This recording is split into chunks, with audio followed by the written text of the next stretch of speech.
Welcome to Story Tales. Please like this video and subscribe to Story Tales. I hope you enjoy the story. Let's begin. Roman Maddox gripped the steering wheel of his Ford F-150, knuckles white as he pulled into the unfamiliar driveway. The two-story Craftsman house stood like a statement against Asheville's mountains' new money trying to look old.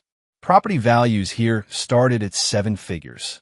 Dad, Sadie's voice pulled him from his thoughts. Are you okay?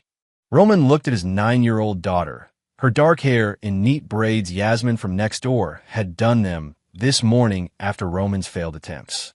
Sadie's eyes, mirror images of his own deep brown, studied him with concern no child her age should carry. I'm fine, kiddo. Just thinking about Mom's new house. Roman nodded. Something like that. He cut the engine and sat for a moment, taking in the pristine landscaping. 6 months of separation, and Lennon had already created an entirely new life, one that didn't include a trace of their 15 years together. We don't have to stay long, Roman said, more to himself than to Sadie. Mom said it's Sadie's welcome party. She spoke about herself in the third person, something she did when uncertain. But I live with you most of the time anyway. They climbed out of the truck, and Roman felt immediately underdressed in his cleanest jeans and wrinkle-free button-down, spotting European imports and luxury SUVs lining the street. He knew he'd be the odd man out again. Sadie slipped her small hand into his. Ready? The door swung open before they could knock. Lennon stood framed in the doorway, blonde hair falling in perfect waves, wearing a navy dress that probably cost more than Roman's monthly mortgage payment. Her smile stiffened when she saw him. You're late, she said, bending to hug Sadie. Everyone's already here, sweetie. Traffic, Roman replied simply, though they both knew it was a lie. Lennon straightened, brushing invisible lint from her dress. Well, come in. Mom's been asking where you were. Roman doubted Dolores Havens had been asking about him with anything resembling concern, but he stepped inside anyway. The house was immaculate hardwood, floors gleaming, furniture arranged with magazine photo shoot precision. What struck him most was the lack of photographs. In their old home, Lennon had insisted on family photos everywhere. Here, there was nothing. No wedding photo. No family vacations. No Sadie's first day of school. The past had been scrubbed clean. They moved through the entrance hall into a large open living space where at least 20 people stood in clusters, champagne flutes and appetizer plates in hand. Roman. The voice cut through the ambient chatter, sharp as a blade. Dolores Havens approached, martini in hand, wearing an expensive-looking pantsuit and enough jewelry to open a small boutique. Lori, he acknowledged with a nod, using the nickname he knew she despised. Her smile tightened. So nice of you to join us. We were beginning to think you'd forgotten. Wouldn't miss it, Roman said flatly. Nice place, isn't it? Lori's gaze swept around with satisfaction. Lennon has such an eye for design. This neighborhood is much more suitable. The implication hung between them. Their old neighborhood, where Roman still lived, wasn't suitable. The mechanic's shop he'd built from nothing wasn't suitable. He wasn't suitable. Grandma, where's the food? Sadie interrupted. Dad and I are hungry. Lori's expression softened marginally. Of course, darling. In the dining room. As Sadie moved toward the dining room, Lori's smile vanished. You should have changed. This is a proper gathering. I came straight from work, Roman replied evenly. You always do. Lori sipped her martini. Always the hard-working mechanic. Never enough time for the finer things. No wonder Lennon finally came to her senses. Roman felt heat rising in his neck, but kept his expression neutral. Is there something you wanted to say to me, Lori? Not at all, she replied with false sweetness. Enjoy the party. She glided away toward a group of women who immediately bent their heads together. Roman heard laughter, the kind directed at someone. Not with them, he moved through the crowd toward the dining room, nodding at the few faces he recognized. No one approached him. He was a ghost here, visible but not present. In the dining room. Sadie stood by the table, talking to Clara Rusk, Lennon's supposed best friend. Clara was the only one of Lennon's circle who treated Roman with genuine kindness. Roman, Clara smiled. Good to see you. You too, he said, meaning it. How's Jake? Growing like a weed. 5th grade now. She shook her head. Single parenting isn't for the faint of heart, as I'm sure you know. After the separation, Roman had Sadie 5 days a week, while Lennon adjusted to her new circumstances that apparently included dating, socializing, and house hunting rather than parenting. That Clara's eyes darted over his shoulder, and her expression changed. Heads up, Roman turned to see Lennon approaching with a man in an expensive suit, older, around 50, with salt and pepper hair and the confident bearing of someone accustomed to authority.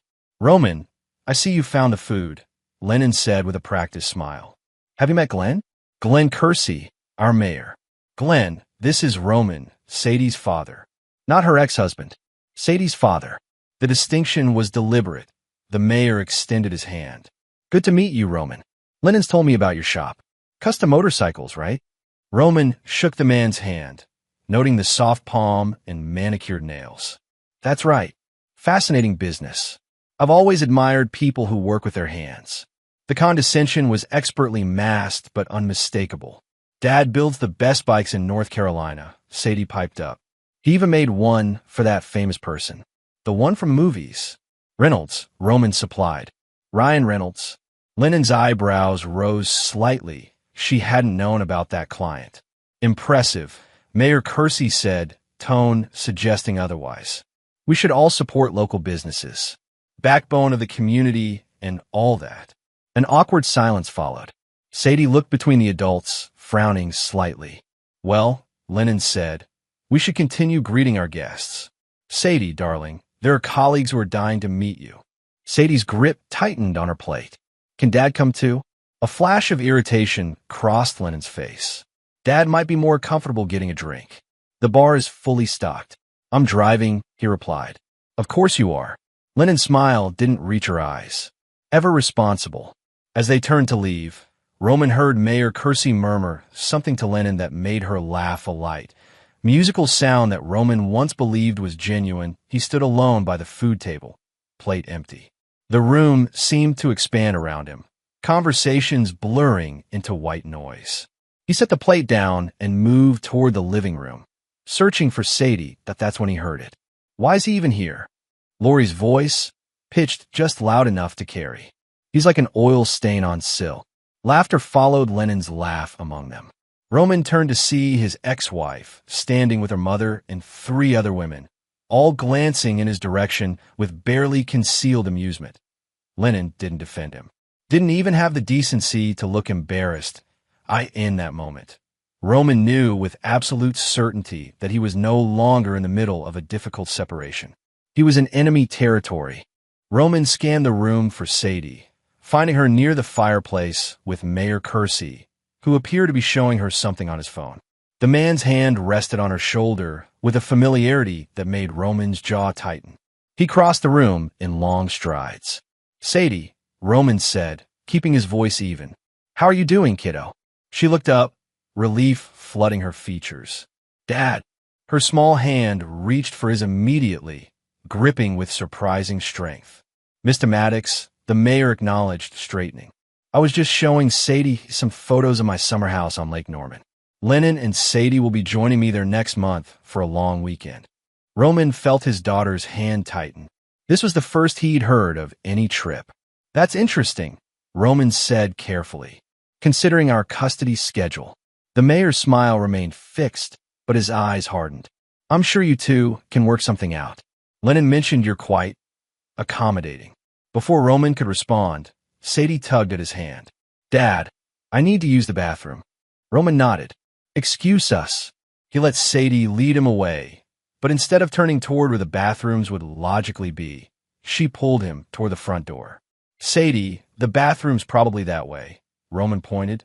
She shook her head, pale face tilted up to his. Her eyes, so like his own, were wide with something close to fear. "Dad, we need to leave." "Something's wrong." Roman knelt down to her level. "What's wrong, sweetheart? Did someone say something to you?" Sadie glanced around, then leaned closer. "Not here. Please, Dad. Can we just go?" Roman had never seen his daughter look so troubled. He nodded once, decision made. "Okay, let's get your sweater." He grabbed her light jacket from the coat rack and helped her into it. No one seemed to notice as they slipped out the front door into the cool evening air. Like ghosts, Roman thought, unwanted and unmourned in their absence. They walked to his truck in silence. Roman lifted Sadie into the passenger seat, buckled her in, and rounded the hood to the driver's side. "Want to tell me what happened back there?" Roman asked as they pulled away. Sadie stared straight ahead, small hands folded in her lap. "Not yet." 15 minutes later, they sat on a bench outside Witt's frozen custard, Sadie with a chocolate cone and Roman with a small vanilla cup. "Mom's been acting weird," Sadie finally said, licking a drip from her cone. Roman waited, giving her space to continue. "She and Grandma whisper a lot. They stop talking when I come in the room." She frowned. "They make me take baths with the door open and check my phone all the time." "They're probably just being protective," Roman offered, though he didn't believe it himself. Sadie shook her head. "No, it's different. Today, before the party, I heard them talking in the kitchen." Roman forced himself to remain still. "What did they say?" "Mom said you were unpredictable." That's the word she used. "And Grandma said they needed to be careful. They said they were building a case." "A case," Roman repeated, keeping his voice neutral despite the cold dread settling in his stomach. Sadie nodded solemnly. "Grandma said they needed to show the judge something. They're planning something, Dad. They want people to think you're dangerous." Her bottom lip trembled. "Mom said you'd lose me soon." Roman felt a surge of anger, so intense it tasted like metal in his mouth. He set his ice cream aside. "Sadie," he said, carefully controlling his voice. "You know that's not true, right? I would never hurt you or anyone else." "I know that," she said with a certainty that nearly broke him. "You're the safest person I know." Roman reached out and gently wiped a smudge of chocolate from her cheek. "Thank you for telling me." "Are you mad?" "Not at you," he assured her. "Never at you." They finished their ice cream in thoughtful silence. As they walked back to the truck, Sadie slipped her hand into his again. "What are we going to do?" she asked. Roman helped her into the passenger seat, then looked her in the eye. "First, we're going to watch that show about penguins you've been wanting to see. And then," Roman's expression hardened slightly, but he kept his voice gentle. "And then I'm going to make sure no one takes you away from me." In the safety of his truck, Roman allowed himself a moment of cold fury. Lennon had always been manipulative, but this was different. This was war, and she'd brought it to his doorstep. He started the engine, a plan already forming in his mind. Observe. Record. Dismantle. Later that night, after Sadie had fallen asleep watching documentaries, Roman carried her to her bedroom. The room was a stark contrast to the rest of his modestly furnished house, walls painted soft green at Sadie's request, bookshelves overflowing with science books, a telescope by the window, glow-in-the-dark stars on the ceiling. This was her sanctuary, and Roman would fight to the death to ensure she never lost it. Back in the living room, he sank onto the couch, head in his hands. The quiet of the house usually comforted him, but tonight it felt oppressive. He reached for his phone and called Marshall. Marshall answered on the second ring. "Maddox, thought you'd be at that fancy party." "We left early," Roman replied, keeping his voice low. "Got a minute?" "For you?" "Got a lifetime." "What's up?" "I need some advice." "Off the record." "Best kind." "Shoot. If someone was trying to build a case against you, legal case, what would you do?" A pause. "This about Lennon?" "Her and Lori. Those two venomous." Marshall caught himself. "Sorry. What makes you think they're building a case?" Sadie overheard them. "They're telling people I'm dangerous, unpredictable. Talking about showing things to a judge." Roman's grip tightened on the phone. Lennon told Sadie I'd lose her soon. Marshall's curse was explosive. "That's low, even for them. Using a kid as a pawn." "What do I do?" Roman asked, the rare admission of uncertainty reserved only for his oldest friend. "Document everything," Marshall replied immediately. "Every text, every email, every interaction. Record phone calls if it's legal. Check your custody agreement for loopholes. And watch your back, they're looking for you to slip up. We have joint custody. Nothing formal beyond that. Then they're going to try to change that. They'll want full custody with you getting supervised visitation, if anything." Roman felt sick. "On what grounds?" "Doesn't matter. They'll make something up. My ex did. Said I was emotionally unstable because I raise my voice sometimes." Said I drank too much because I had 2 beers on a Saturday. The bitterness in Marshall's voice was thick. The system's skewed, man. They'll believe her first. Roman thought of Sadie's worried face. His daughter shouldn't have to carry adult burdens. I'm not playing defense, Roman said finally. Not this time. What are you thinking? I'm thinking I set the board. My rules, my game. Roman stood and began pacing. I need cameras. Security system. Need to document everything. I've got a buddy who installs that stuff, Marshall offered. Discreet. Won't ask questions. Set it up. Tomorrow, if possible. Consider it done. Marshall paused. You realize what this means, right? If they're going this route, they're desperate. Desperate people do stupid things. I'm counting on it, Roman replied. After ending the call, Roman moved to his small home office. The desk was organized with military precision, a habit from his army days. He pulled out a fresh notebook and began to write, documenting everything from the party, Sadie's revelation, and his suspicions, facts, dates, times, observations. No emotions, no suppositions. Just the foundation of what would become his counter-offensive AS, he wrote. A memory surfaced Lennon's face when he'd mentioned the Ryan Reynolds bike commission. She hadn't known about it because she'd stopped asking about his business long before they separated. Stopped caring about his accomplishments. Started seeing him as beneath her. The signs had been there for years. He'd just been too loyal to see them. Roman closed the notebook and checked the time, just past midnight. He should sleep, but his mind was racing. Instead, he made coffee and began researching family law in North Carolina. By morning, when Sadie padded into the kitchen in her dinosaur pajamas, Roman had a plan and a new burner phone hidden in his tool chest in the garage. Morning, sunshine, he greeted her, sliding a plate of scrambled eggs across the counter. Sleep okay? She nodded, eyeing him carefully. Did you sleep at all? Roman smiled. Enough. Are you going to be okay, Dad? The question held more weight than a child should have to carry. Roman knelt to meet her eyes. Listen to me, Sadie. I promise you, we're going to be fine. Better than fine. But I need you to do something for me. What? I need you to be a kid. Go to school. Read your books. Look at bugs under your microscope. Let me handle the grown-up stuff. She studied him with those too perceptive eyes. Are you sure? Absolutely. That's my job. He tapped her on the nose, earning a small smile. And I've never failed at a job yet. The security technician finished mounting the last camera above Roman's back door, then climbed down from the ladder. That's the 6th one, he said, wiping his hands on a rag. 3 exterior, 3 interior, all feeding to this app.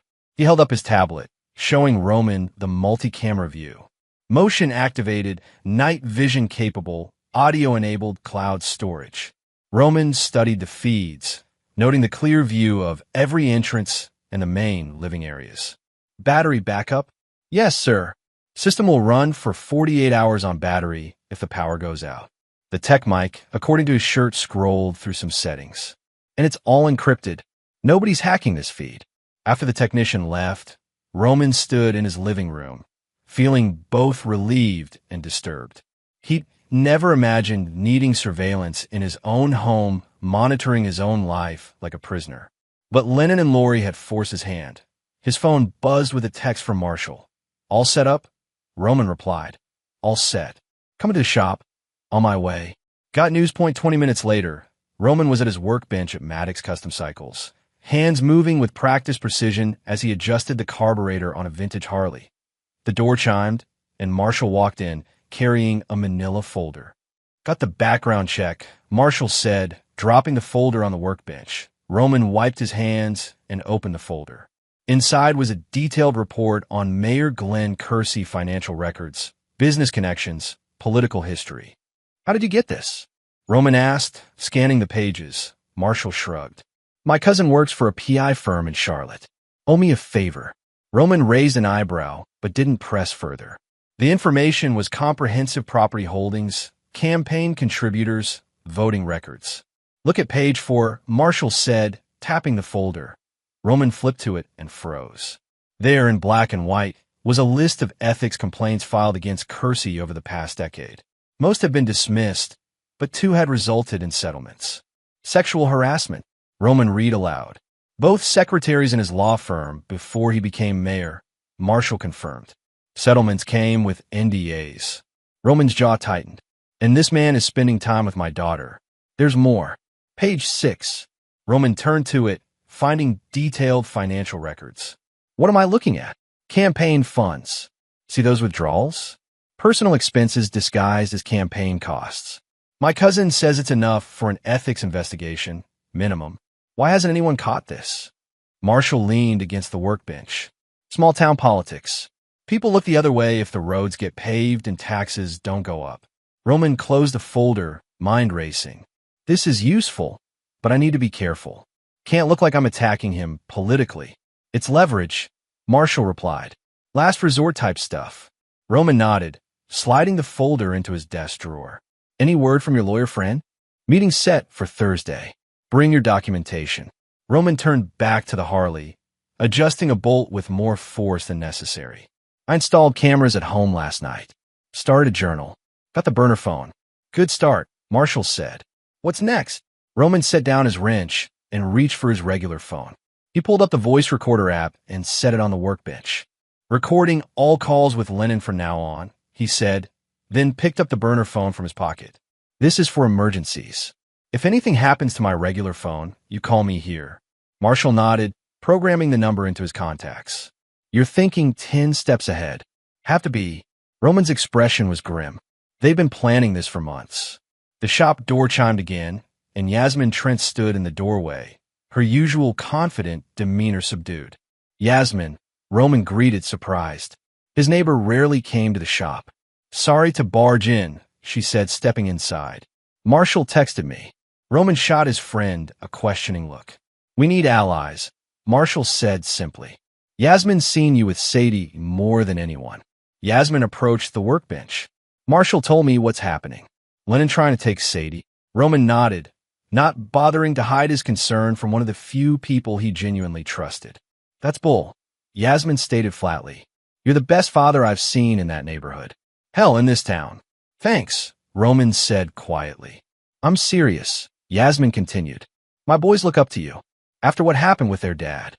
She trailed off, then squared her shoulders. If you need a character witness, you've got one.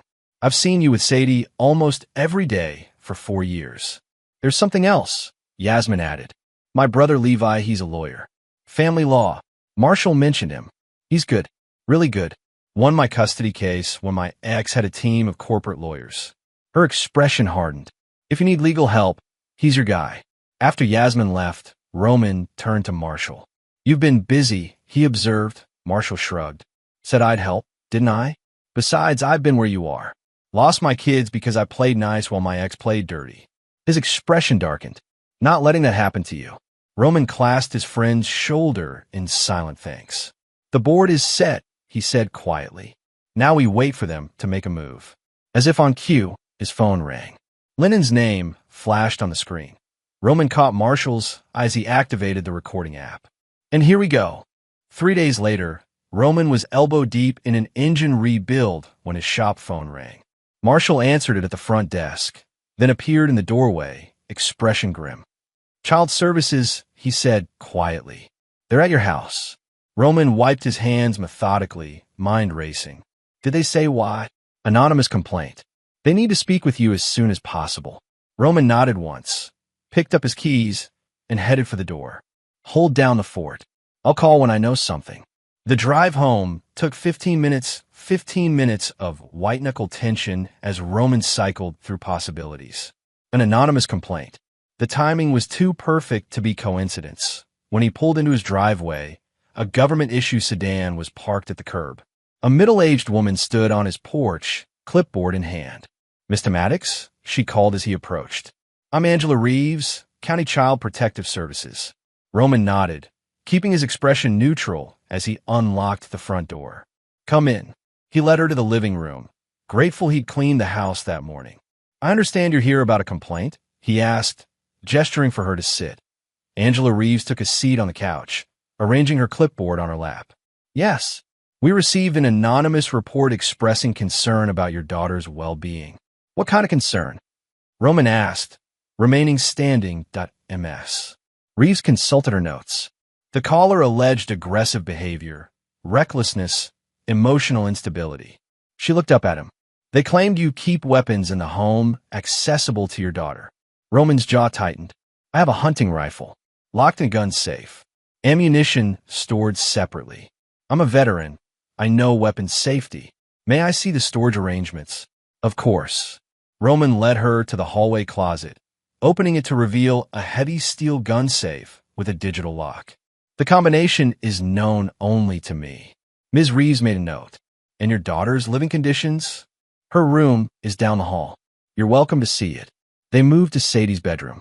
The space was neat, but lived-in bookshelves organized, bed made but with stuffed animals arranged on top, desk containing her schoolwork and science projects. A mess. Reeves took it all in, making more notes. Appropriate, she murmured. Very appropriate. For the next 30 minutes, Roman outlined their life, together school drop-offs and pickups, dinner routines, homework time, weekend activities. He showed her the refrigerator calendar, the emergency contact list, the first aid kit in the bathroom. I should also mention, Roman said carefully, that my ex-wife and I are in the middle of establishing formal custody arrangements. We've had an informal agreement until now. Ms. Reeves's expression changed slightly. I see. And has that process been contentious? Increasingly, Roman replied honestly. In fact, just the other day, my daughter overheard my ex-wife and her mother discussing plans to seek full custody. That's concerning, Ms. Reeves agreed, making another note. Children shouldn't be exposed to those kinds of adult conversations. She stood, tucking her clipboard under her arm. Mr. Maddox, I won't waste more of your time. This complaint appears to be unfounded. Your home is appropriate and safe. Your daughter's needs are being met. She hesitated. If I may speak frankly, this looks like what we sometimes see in high-conflict custody situations. Roman nodded. I had the same thought. We're required to investigate all complaints, but this will be filed as unfounded. No further action needed. She handed him a card. If you receive any more unexpected visits from us, please call me directly. After she left, Roman stood in his living room, a cold fury building inside him. He pulled out his phone and called Marshall. It was a setup, he said without preamble. Anonymous complaint claiming I'm unstable, reckless, keeping unsecured weapons in the house. Marshall cursed. Lennon, who else? The agent left, said it was clearly unfounded. Roman moved to his desk, pulling out his journal to document the visit. But this is just the beginning. What's next? I need to talk to Clara. She knows Lennon's playbook. That evening, Roman met Clara at a small coffee shop on the edge of downtown Asheville. She looked up as he approached, offering a tight smile. Thanks for coming. Roman sat across from her, noting the tension in her shoulders. Bad day. You could say that. She glanced around, then leaned forward.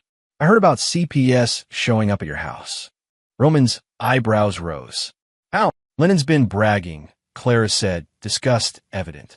To her inner circle, called it a warning shot. Figured as much. Roman kept his voice even, though anger simmered beneath the surface. Did she mention what comes next? Clara's gaze dropped to her coffee. That's why I wanted to meet. Roman, they're setting you up, trying to provoke you into doing something they can use against you. What exactly? Anything that makes you look unstable. Angry texts, public confrontations. They're baiting you. She hesitated. Lennon said you're one mistake away from losing her. Roman absorbed this. They're baiting me. Exactly. Trying to push you to lash out. Clara briefly touched his hand. Don't give them what they want. I appreciate the warning. Clara wasn't finished. There's more. She lowered her voice. Lennon is seeing Mayor Kersey. It's serious. He's funding her lifestyle, the new house, the car, everything. I suspected as much, Roman replied, though the confirmation still felt like a punch to the gut. He's got connections everywhere, Clara continued. Judges, police, social services.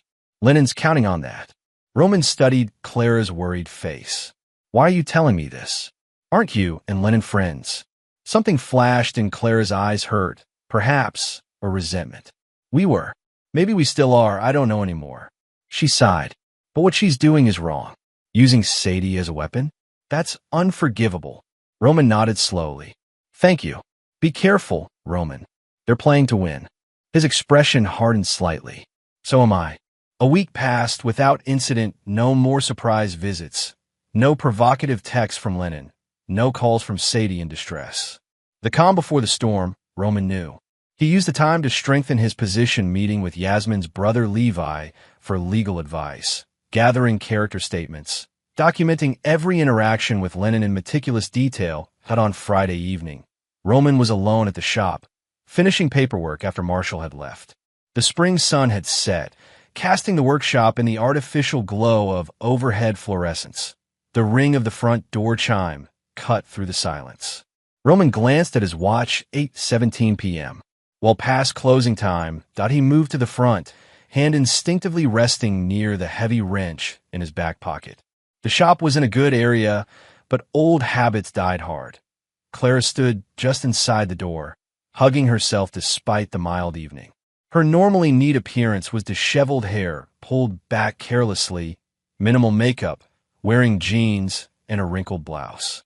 Clara, Roman said, surprised. Everything okay? She shook her head, a jerky motion that sent alarm bells ringing. Can we talk? She asked, voice hoarse. Privately, Roman nodded, locking the front door and flipping the sign to closed. He led her to his office at the back. Have a seat, he offered. Water? Coffee? No, thanks. She sat, perching on the edge of the chair like she might bolt at any moment. I shouldn't be here. What's going on? Clara's hands twisted in her lap. I had a fight with Lennon. A bad one. About you. Sadie. Everything. She took a deep breath. She found out I warned you. About CPS. How? I don't know. Maybe she guessed. She confronted me at lunch, accused me of betraying her. Clara's voice broke slightly. 20 years of friendship, and she tossed it aside because I suggested maybe using a child as a pawn wasn't her finest moment. I'm sorry, Roman said. Meaning it, Clara shook her head. Don't be. It's been coming for years. Lennon only keeps people around if they serve a purpose. Her gaze met his. You know that better than anyone. She reached into her purse and pulled out a flash drive, including this. She set it on the desk between them. What is it? Roman asked.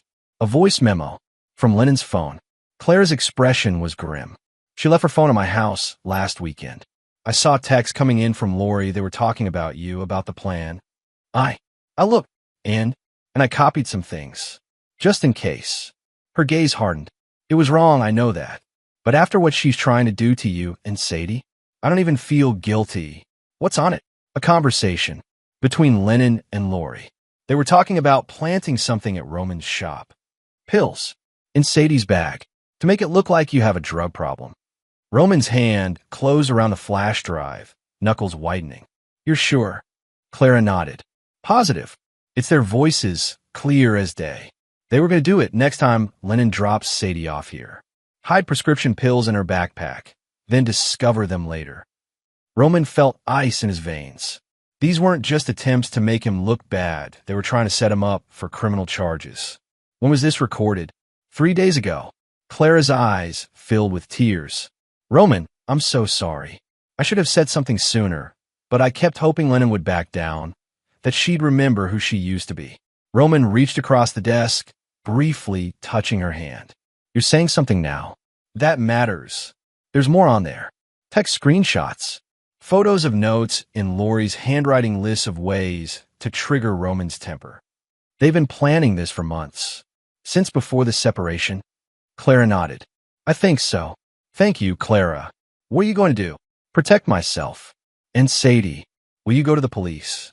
Roman considered this. Not yet. I need to talk to a lawyer first. See what the best approach is. As Clara left, Roman sat alone in his office, the flash drive heavy in his pocket. He had suspected Lennon was capable of manipulation, of bending the truth to suit her needs. But this level of calculated malice was beyond what he'd imagined. But he pulled out his phone and called Yasmin's brother. Levi, it's Roman Maddox.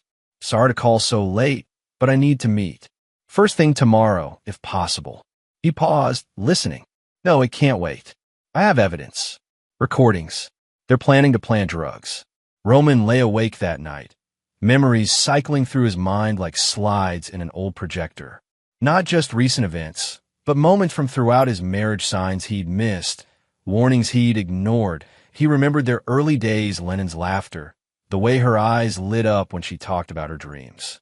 She'd been working as a paralegal then, ambitious but seemingly grounded. Roman had just opened his shop after leaving the army, pouring his savings and heart into building something meaningful. They'd met at a mutual friend barbecue. Lennon had been fascinated by his stories of working on military vehicles in Afghanistan. 6 months later, they were married in a small ceremony that, looking back, had been more modest than Lennon had wanted. Her mother, Lori, had made comments about the venue, the food, the guest list, all nice considering the circumstances. The first year had been good. Then Lennon had gotten pregnant with Sadie, and things began to shift. Subtle at first comments about the size of their house, questions about when Roman would grow the business, suggestions that maybe he should consider a different career altogether. "There's no real future in motorcycle repair," she'd said one night, hand resting on her growing belly. "Especially not with a child to think about." Roman had disagreed.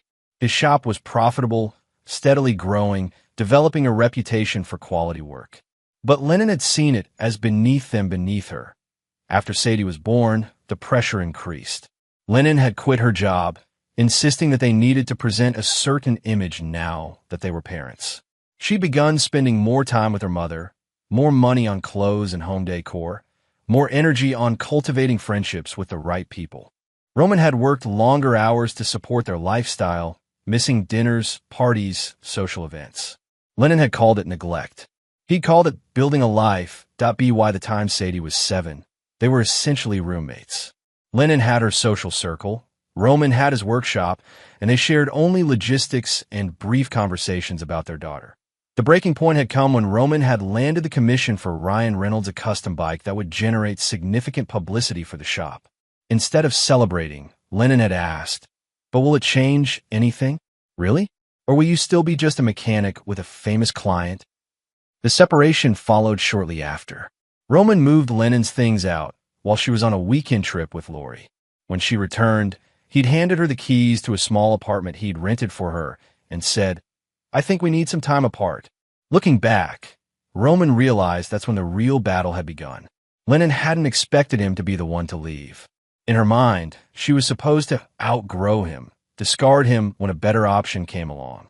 His assertiveness had wounded her pride, and Lennon's pride was a dangerous thing to wound.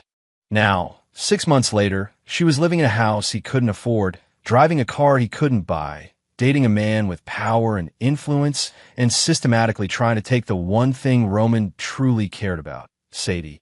Roman rose quietly and moved to his small home office. He switched on the desk lamp and opened his laptop, inserting the flash drive Clara had given him. Several files appeared: audio recordings, images, text documents. He clicked on the first audio file. Lennon's voice filled the quiet room. "We need something stronger. The CPS thing didn't stick." "These things take time," Lori's voice replied. "We're building a case, not a house of cards. Glenn says the longer Roman has custody, the harder it'll be to change. Glenn isn't wrong, but we need to be smart. Strategic." A pause, then Lennon again. "What about the pills? Could we do that next week, when Sadie's visiting?" "Yes, that could work. Her backpack goes between houses. No one would question if something was found in it." "Roman's place or the shop?"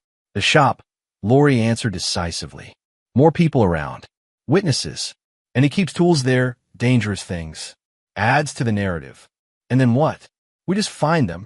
"Not immediately. Let them sit there for a day or two. Then you call, asking if Sadie left her inhaler. You go to look, and discovery." Roman stopped the recording, feeling sick. They were so calculating, so cold. And they were using Sadie, putting things in her backpack, making her an unwitting mule in their scheme. That he clicked through the other file, screenshots of text conversations between Lennon and Lori, photos of handwritten lists titled Roman's Triggers and Custody Strategy. It was a treasure trove of evidence and a devastating insight into the mind of the woman he'd once loved. Roman closed the laptop and leaned back in his chair. The depth of betrayal was staggering, but in a strange way, clarifying. There was no ambiguity here, No chance of reconciliation or understanding. Just a clear line between right and wrong, between truth and lies that he would fight with everything he had. Not just for Sadie, but for justice itself. Roman sat in his truck outside the courthouse, hands gripping the steering wheel, mind racing. The papers on the passenger seat, a temporary restraining order, seemed to mock him with their official seals and formal language. Alleged stalking behavior. Pattern of intimidation. Immediate threat to well-being. All lies. Creative, detailed lies. According to the complaint Lennon had filed, Roman had followed her from her home to various locations over the past week, parking outside restaurants while she dined, driving past her house repeatedly, even approaching her in a grocery store parking lot with threatening demeanor and language. None of it had happened. Not a single incident. But the judge had issued a temporary order anyway, pending a full hearing in 3 days that a tap on the window startled him. Levi stood there, briefcase in hand. Roman unlocked the doors, and the attorney slid into the passenger seat. "Sorry about the venue," Roman said. "Figured you want to talk before we went in." Levi nodded. "Good call. I've reviewed everything. It's garbage, but dangerous garbage. They're saying I followed her. Threatened her." Roman's voice was tight with controlled anger. "I wasn't anywhere near her." "I believe you," Levi said firmly. "And more importantly, I can prove it." He opened his briefcase and pulled out a folder. "Your GPS data from your work phone. Marshall sent it over. Shows everywhere your truck went for the past 2 weeks." He flipped through pages of maps and timestamps. Not once did you go near Lennon's house, the restaurant she mentioned, or the grocery store on the day in question. Relief flooded through Roman. "So we can fight this. Better than that, we can discredit her entirely." Levi's expression was serious but satisfied. "Roman, she made a critical mistake. She got specific dates, times, locations, and we can prove you weren't there." Inside the courthouse, they were directed to courtroom 3, where emergency restraining orders were heard. Roman recognized Judge Watkins, an older man with a reputation for fairness but little patience for games. Lennon was already seated at one table with her attorney, a sharp-looking woman in an expensive suit. Lennon herself was dressed conservatively, hair pulled back, minimal makeup the picture of concerned mother. She didn't look at Roman as he and Levi took their seats at the opposite table. After the preliminaries, Lennon's attorney presented her case, painting Roman as a jealous ex-husband unable to accept the end of the marriage, growing increasingly erratic and threatening. Roman kept his expression neutral, though internally he marveled at the performance. Every accusation was delivered with just the right amount of concern, every alleged incident described with careful detail. When their turn came, Levi was methodical, devastating. "Your Honor, not only do we deny these allegations, we can prove they're categorically false." He approached the bench with a folder of evidence. Mr. Maddox's work vehicle is equipped with GPS tracking for business purposes. These records show his exact whereabouts on the dates and times in question. He handed copies to the judge and Lennon's attorney. "As you can see, on April 15th, when Ms. Maddox claims my client followed her to Westridge Bistro, he was in fact at a parts supplier 30 miles away, then at his shop for the remainder of the day." Judge Watkins reviewed the documents, his expression unchanged. Similarly, Levi continued.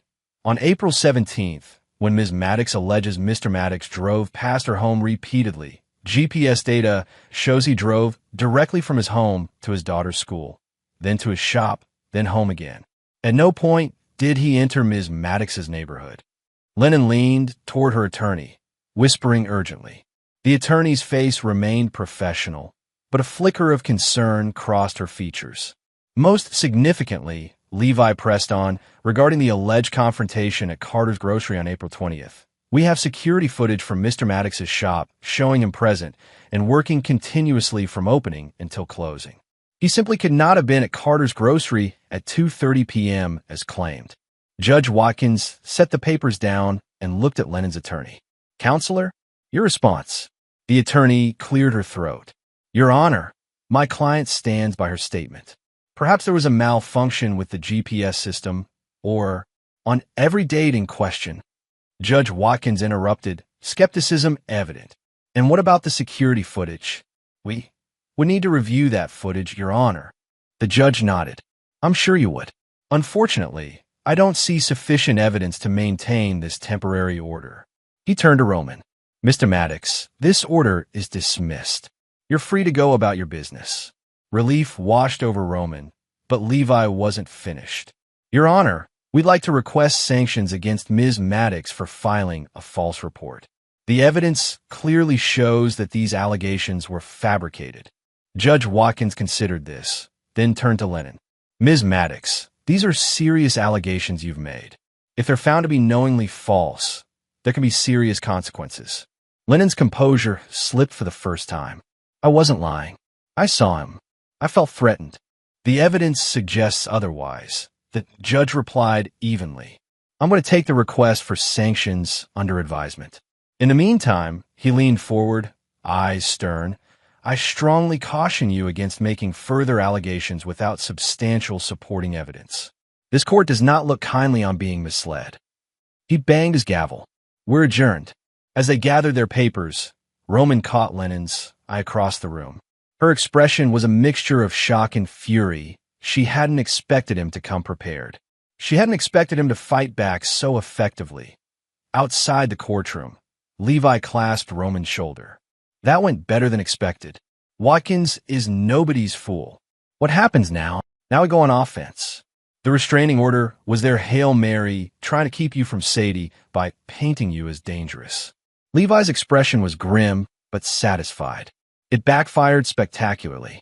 Now we file for full custody. On what grounds?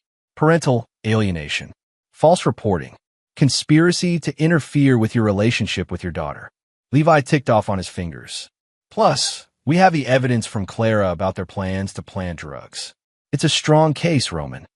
As they walked through the courthouse lobby, Roman spotted Mayor Kersey standing near the entrance, ostensibly checking his phone. The mayor looked up, locked eyes with Roman for a moment, then turned and walked briskly away. Interesting, Levi murmured. The mayor just happens to be here today. He's backing Lennon, Roman replied. Financially, politically. Then he backed the wrong horse. 2 days later, Roman sat in Levi's office, reviewing the custody filing. The document was comprehensive, detailing the false restraining order, the CPS complaint, the evidence of conspiracy from Clara's flash drive, character statements from neighbors and teachers.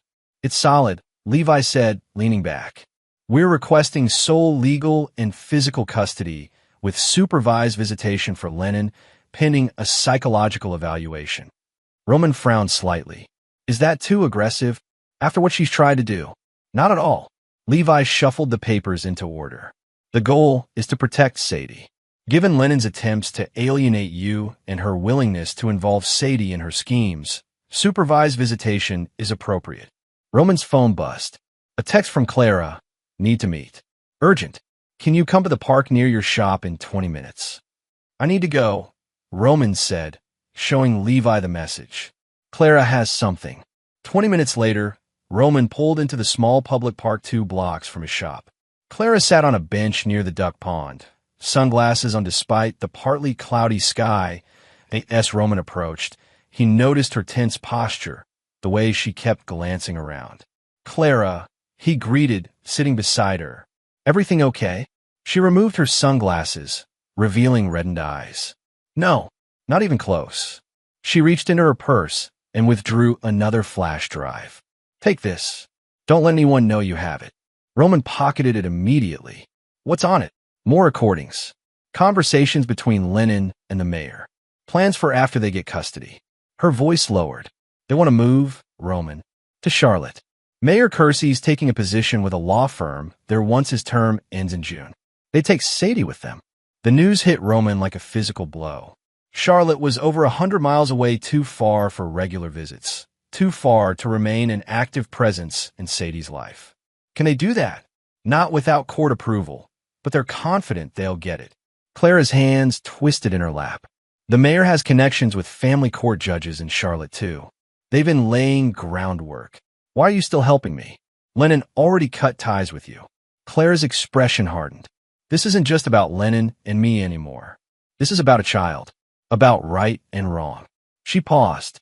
And about what kind of person I want to be. There's something else, Clara continued. Lennon's planning to ambush you today. At pickup. Roman frowned. Pickup. School pickup. She's going to be there with witnesses. She'll try to provoke you, get you to react badly in front of other parents. Roman checked his watch.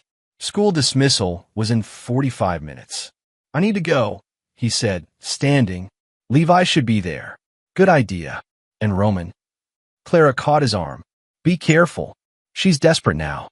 After the restraining order failure, she needs a win. I'll be careful, he promised. Roman drove straight to Levi's office, explained the situation, and convinced the attorney to accompany him to school pickup. On the way, he called Marshall. Need a favor, Roman said. I need you to come to Sadie's school. Now, bring your phone, fully charged. On my way.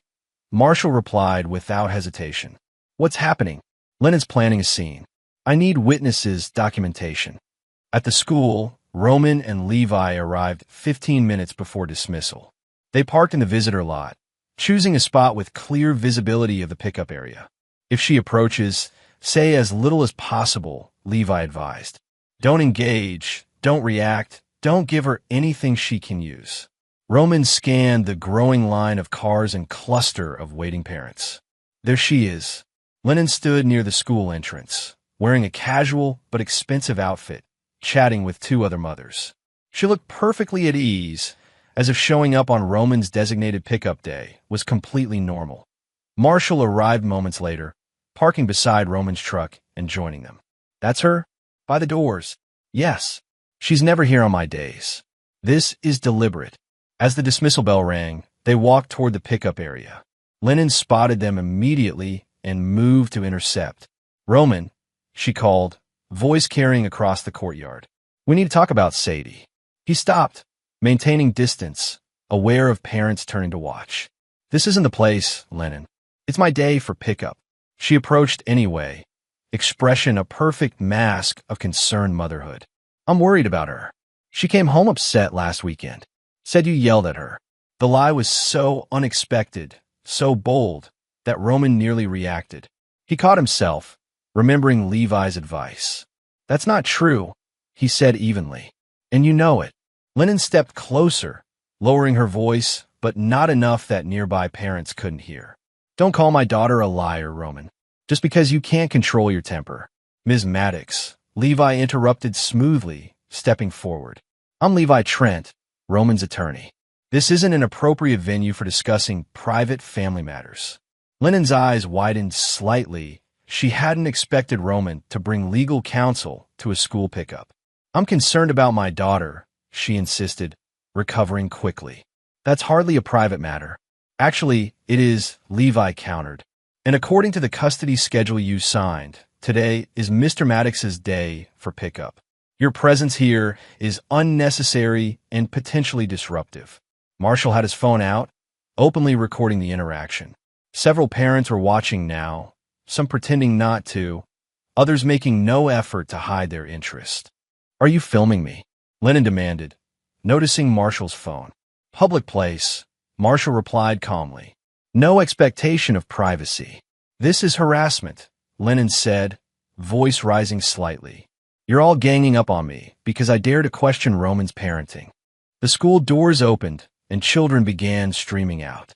Roman spotted Sadie immediately, her dark hair in a single braid, backpack clutched to her chest. She froze when she saw both parents, uncertainty written across her face. Sadie, Lennon called, walking toward her. Honey, over here. Roman felt a flash of anger, but controlled it. He nodded to Levi, who stepped forward again. Ms. Maddox, if you attempt to remove Sadie from her father's custody during a scheduled time, it will constitute custodial interference. That's a crime in North Carolina. Lennon hesitated, glancing from Levi to Marshall's recording phone to the watching parents. The script wasn't playing out as she'd planned. Sadie took advantage of the moment to dart around her mother, running straight to Roman. He knelt down, meeting her at eye level. Hey, kiddo, he said softly. Ready to go home? She nodded, eyes wide with confusion and distress. Why is Mom here? It's not her day. I know. There's been a mix-up. He straightened, keeping one hand on Sadie's shoulder. We're going to go now. Say goodbye to your mom. Lennon stepped forward, face flushing. This isn't over, Roman. Actually, it is, he replied quietly. For today, we can discuss anything you need through our attorneys. He guided Sadie toward his truck, aware of Marshall and Levi flanking them protectively. Behind them, Lennon stood alone in the courtyard, watching with barely contained fury as her plan crumbled. In the truck, Sadie buckled her seatbelt silently, face troubled. You okay, sweetheart? Roman asked, starting the engine. She nodded, then shook her head. Why was Mom saying those things? I never said you yelled at me. Roman's heart ached at the confusion in his daughter's voice. Sometimes grown-ups get confused about what's true and what isn't. Is that why Mr. Levi was there? And Uncle Marshall? Yes. They were helping make sure everyone remembered what's true.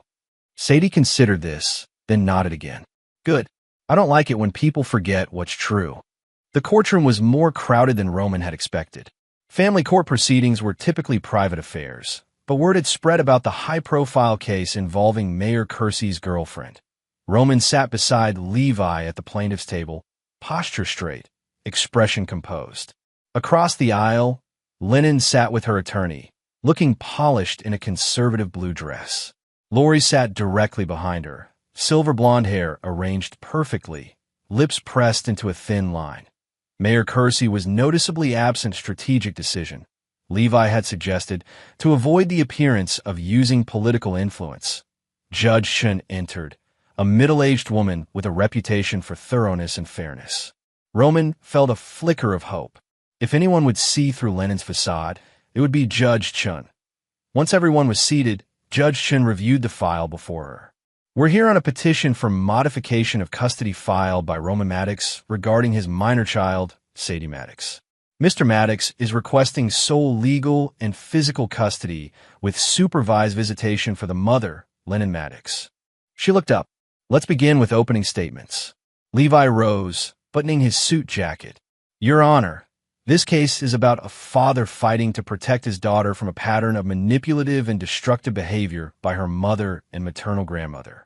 Over the past several months, Ms. Maddox and her mother have engaged in a systematic campaign to alienate Mr. Maddox from his daughter and to manufacture evidence that would paint him as unstable, dangerous, and unfit. He outlined the CPS complaint, the false restraining order, the school confrontation, and the evidence from Clara's recordings. Most disturbing of all, Your Honor, is the documented plan to plant prescription medications in the child's backpack at Mr. Maddox's place of business, with the intent to discover them later and use this fabricated evidence against him. Judge Chin's expression remained neutral, but her gaze sharpened. These are serious allegations, Counselor. Yes, Your Honor, and we have the evidence to support each one. Levi gestured to the exhibits they'd submitted. What we're describing is not just poor co-parenting or communication breakdown. This is a deliberate, calculated effort to remove a loving father from his child's life through fraudulent means. When Lennon's attorney rose for her opening, she attempted to characterize the situation as mutual antagonism between divorced parents. Your Honor, while Mr. Maddox portrays himself as a victim, he has been equally difficult in this co-parenting relationship. Ms. Maddox sought a restraining order because she genuinely felt threatened. The fact that the judge dismissed it doesn't mean her fears weren't real. Judge Chun interrupted. Counselor, according to the record, Judge Watkins not only dismissed the restraining order, but also warned your client about potentially making false reports. Is that correct? The attorney hesitated. Yes, Your Honor, but continue with your opening. As the hearing progressed, Levi methodically presented their evidence. He called Clara as a witness first. Ms. Rusk, how long have you known Lennon Maddox? Clara replied, 20 years. Since high school. And would you consider yourself friends? We were, yes. Until recently. What changed? Clara glanced at Lennon, then back to Levi. I discovered she was planning to fabricate evidence against Roman to gain custody of Sadie. While I confronted her about it, she ended our friendship. And how did you discover this plan? Clara detailed finding the voice memos on Lennon's phone, the conversation she'd overheard between Lennon and Lori, the text messages plotting to trigger Roman's temper in public. During cross-examination, Lennon's attorney attempted to portray Clara as a jealous friend with an axe to grind. Isn't it true that you've always been envious of Lennon's lifestyle? Her social connections. Clara's response was steady. No, I've been concerned about her choices, especially when they hurt her daughter. But you accessed her private phone without permission. That's hardly the action of a concerned friend. When I saw texts coming in about the plan to set up Roman, yes, I looked further. I'm not proud of invading her privacy, but I couldn't ignore what I found. Yasmin testified next, describing her observations of Roman and Sadie over the years as their neighbor. He's the most devoted father I've ever seen, she stated firmly. Patient, attentive, always putting Sadie first. My own children see how he is with her and ask why their dad wasn't like that. Marshall's testimony focused on the school confrontation and the plot to plant pills. Two of Sadie's teachers spoke to her thriving under Roman's care, and her science club mentor described Roman's consistent involvement in Sadie's education. When Roman took the stand, Levi led him through his relationship with Sadie, his parenting philosophy, and his response to Lennon's accusations. Mr. Maddox, why do you believe Ms. Maddox has taken these actions against you? Roman considered the question carefully. I believe Lennon sees Sadie as an extension of herself, not as her own person. When I separated from Lennon, she saw it as rejection, and she's using Sadie to punish me. But more than that, I think she and her mother have a specific vision for Sadie's future that doesn't include me or the values I've tried to instill: curiosity, honesty, hard work. During cross-examination, Lennon's attorney tried repeatedly to provoke an emotional reaction. Isn't it true that you've been bitter about Ms. Maddox's new relationship? That you resent her connection to Mayor Kersey? No, Roman replied calmly. I'm concerned about the mayor's influence on custody decisions, but who Lennon dates is her business. When Lennon finally took the stand, her testimony was a masterclass in selective truth and emotional manipulation. I've always been Sadie's primary caregiver, she claimed, voice catching slightly. Roman was always working, always at the shop. He's a good provider, but I'm the one who knows her routines, her needs. And these allegations about planning to plant evidence? The recordings Ms. Russ provided. Lennon's expression hardened briefly before softening into hurt. Taken out of context, Clara and I would sometimes vent about Roman, hypotheticals about what he might be hiding. We never actually planned to do anything. Judge Chin interrupted. Ms. Maddox, I've reviewed these recordings. They don't sound hypothetical to me. There are specific dates, locations, and methods discussed. We were just talking, Lennon insisted. People say things they don't mean when they're frustrated. As Levi began his cross-examination, he approached the witness stand with the transcripts of the recordings. Ms. Maddox, in this conversation from April 12th, you said, and I quote, "We need to show the judge something concrete, something that proves he's unstable." Your mother replied, "The pill plan is our best option. We just need the right timing." Does that sound hypothetical to you? Color rose in Lennon's cheeks. You're twisting things. I'm reading directly from the transcript, Ms. Maddox. Levi turned a page. On April 15th, you said to your mother, "Once we get full custody, Glenn's connections in Charlotte will make the relocation approval a formality." Were you planning to move Sadie away from her father? We discussed possibilities, that's all. Yet you never mentioned these possibilities to Mr. Maddox, the father of your child. It wasn't concrete yet. Levi continued methodically, highlighting contradictions, exposing the careful planning behind what Lennon characterized as innocent venting. By the time he finished, Lennon's composed facade had cracked, revealing flashes of the anger beneath. Lori's testimony followed, equally manipulative but less skilled. Where Lennon projected wounded innocence, Lori exuded contempt for Roman, for the proceedings, for anyone questioning her daughter's narrative. Of course, we discussed ways to protect Sadie, she declared. Roman's business attracts unsavory characters. Bikers, ex-convicts. No child should be exposed to that environment. Did you ever observe any inappropriate behavior at Mr. Maddox's shop when Sadie was present? Levi asked. I didn't need to see it to know it exists.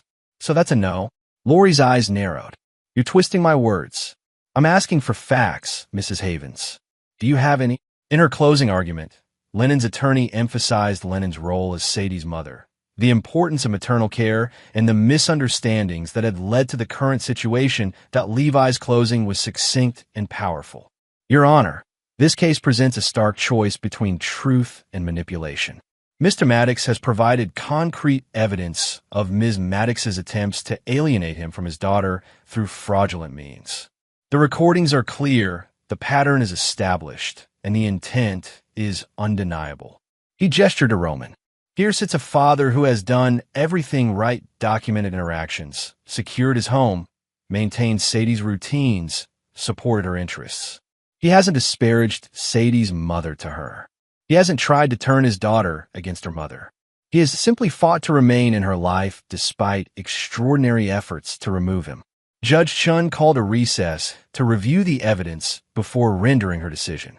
When court resumed an hour later, her expression was grave as she delivered her ruling. In the matter of custody regarding the minor child, Sadie Maddox, this court has reviewed all evidence and testimony presented. This has been a troubling case on many levels. She turned to Lennon. Ms. Maddox, the evidence of your attempts to interfere with Mr. Maddox's relationship with your daughter is substantial and concerning. The recordings provided by Ms. Rusk, while obtained through questionable means, are admissible and paint a disturbing picture of deliberate efforts to fabricate evidence against Mr. Maddox. Lennon started to protest, but her attorney placed a restraining hand on her arm. Furthermore, the judge continued, your filing of a false restraining order, as determined by Judge Watkins, suggests a willingness to misuse the legal system to achieve your goals. This court cannot condone such behavior. She turned to Roman. Mr. Maddox, your efforts to document interactions and protect yourself while maintaining Sadie's routine and stability are commendable. Multiple witnesses have attested to your consistent and loving care of your daughter. Judge Chun closed the file before her. Based on all evidence presented, this court grants Mr. Maddox's petition for sole legal and physical custody of Sadie Maddox, effective immediately. A small gasp escaped Lennon. Behind her, Lori's face hardened into a mask of fury. Ms. Maddox will have visitation rights, the judge continued. But initially, these visits will be supervised until Ms. Maddox completes a parenting class and psychological evaluation. The court will reassess in 90 days. With a final bang of her gavel, it was over. Roman felt a complex wave of emotions, relief, vindication, and a deep sadness that it had come to this. As the courtroom began to empty, Sadie burst through the doors, having been waiting outside with a court-appointed advocate. She ran straight to Roman, wrapping herself around his leg in a fierce hug. "Dad," she exclaimed, face tilted up to his. "Miss Patricia said you won. Does that mean I get to stay with you?" Roman knelt down, meeting her at eye level. "Yes, sweetheart. You'll be living with me full-time for a while, but you'll still see Mom regularly." Across the courtroom, Lennon watched them, her expression unreadable. Lori stood beside her, leaning close to mutter something in her ear. "He's ruined her." Lori's voice carried just far enough for Roman to hear. Roman straightened, still holding Sadie's hand, and met Lori's gaze steadily. "No," he said, voice clear and calm. "I save her from you." 3 weeks after the custody hearing, Roman sat at his desk in the shop, reviewing invoices. Business had picked up considerably, whether from the Ryan Reynolds Commission finally getting publicity or from the local attention following the custody battle. He wasn't sure. Marshall entered, coffee in hand. "Morning, boss. You see the paper?" He dropped the Asheville Citizen-Times on the desk. The headline jumped out immediately. Ethics investigation launched. Mayor Kersey under scrutiny. Roman scanned the article, which detailed allegations of misused campaign funds, conflicts of interest, and inappropriate relationships with businesses seeking city contracts. No mention of Lennon or the custody case. But Roman recognized several of the financial irregularities from the file Marshall's cousin had compiled. "Interesting timing," Roman commented, pushing the paper back across the desk. Marshall shrugged. "Anonymous source, apparently. Someone with access to campaign finance records." "Not our concern," Roman replied, though they both knew better. That evening, as Roman and Sadie prepared dinner in their kitchen, the local news played on the small TV on the counter. Mayor Kersey's face filled the screen as he read a statement denying the allegations, but announcing a temporary step back from duties while the investigation proceeded. "That's Mom's friend, right?" Sadie asked, sprinkling cheese on the salad. "Yes," Roman replied carefully. "They've been spending time together." Sadie considered this as she arranged tomato slices with scientific precision. "He seems sad on TV. Sometimes people make choices that have consequences they don't expect. Like when I didn't study for my spelling test and got a C." Roman smiled. "Something like that, but bigger. Is that why Mom's been so quiet when I visit? Because of his consequences?" Roman set down the spatula and turned to face his daughter fully. "Your mom's going through some changes right now, but she still loves you very much. The supervised visits won't last forever." Sadie nodded, solemn beyond her years. "I know." Miss Patricia explained everything. She looked up at him. "Dad, are you still angry at Mom?" The question caught him off guard. He considered it honestly before answering. "I'm disappointed in some choices she made," he said finally. "But I'm focusing on moving forward. I'm making sure you're happy and safe." "But you don't forgive her," Sadie observed. It wasn't a question. Roman met his daughter's perceptive gaze. "Some things are hard to forgive, Sadie. But that's my issue, not yours. You love your mom, and that's exactly how it should be." Later that week, the fallout continued. Mayor Kersey announced his resignation, effective immediately. The news barely mentioned Lennon, but Roman heard through various channels that she'd become toxic in the social circles she'd worked so hard to cultivate. Without Mayor Kersey's financial support, she couldn't maintain the lifestyle she'd created. She listed the expensive Craftsman house on the market and returned to her old job as a paralegal. 3 weeks later, on a perfect Saturday morning in late spring, Roman loaded the last of the camping gear into his truck. Beside him, Sadie checked items off a list with meticulous attention to detail. Tent, sleeping bags, cooler, first aid kit, flashlights, matches, and waterproof container. She looked up at him. "Did you get the marshmallows?" "Extra bag," Roman confirmed, pointing to the grocery sack tucked beside the cooler. "And chocolate and graham crackers." Sadie grinned. "Perfect." The sound of a motorcycle approaching made them both turn. Marshall pulled up on his custom Triumph, the engine purring before falling silent. "Ready for the wilderness?" Marshall asked, removing his helmet. "Almost," Sadie replied seriously. "We're doing final inventory." As Roman started the engine, he noticed a familiar car turning onto their street Lennon sedan, slowing as it approached the house. He tensed slightly, wondering if there would be one final confrontation before their weekend escape. But Lennon merely slowed, rolled down her window, and waved at Sadie in the back seat. She looked different, hair shorter, clothing simpler, expression subdued. Sadie waved back enthusiastically. "Mom's coming to my science fair on Tuesday," Sadie said as Lennon's car continued down the street. "Miss Patricia said she could." "That's good," Roman replied, pulling away from the curb. "She should be there for important moments." They drove through Asheville, the city gradually giving way to smaller towns, then to the winding roads that led into Pisgah National Forest. Marshall followed on his motorcycle, the chrome catching sunlight as they curve along mountain roads. A scenic overlook, they stopped to rest. The valley spread below them in a tapestry of greens and blues. Sadie sat between Roman and Marshall on a fallen log, drinking from her water bottle and surveying the landscape with satisfaction. "Dad," she said after a thoughtful silence. You didn't lose." Roman looked down at her, surprised by the comment. "Lose what?" "The fight. With Mom and Grandma Lori." Her expression was serious, her eyes wise beyond her years.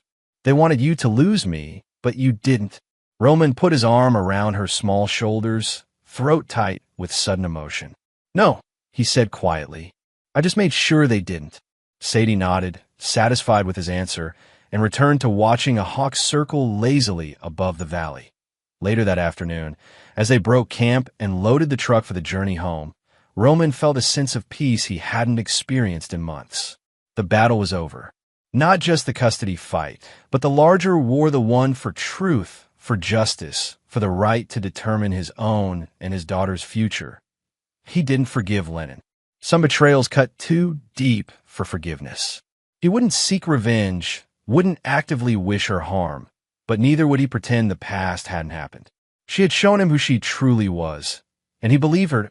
As they drove back toward Asheville, Sadie drowsy in the back seat and Marshall following on his motorcycle, Roman watched the mountains recede in his rearview mirror. There would be challenges ahead, co-parenting with Lennon, helping Sadie navigate the new normal, building his business while being a single father. But for the first time, those challenges didn't seem insurmountable, that he had weathered the storm not by bending, not by breaking, but by standing firm on the foundation of what he knew to be true. Roman Maddox, quiet, methodical, loyal to a fault, but not forgiving when betrayed. A man who saw betrayal as war and fought accordingly. But more importantly, a father who would not lose, and he never looked back.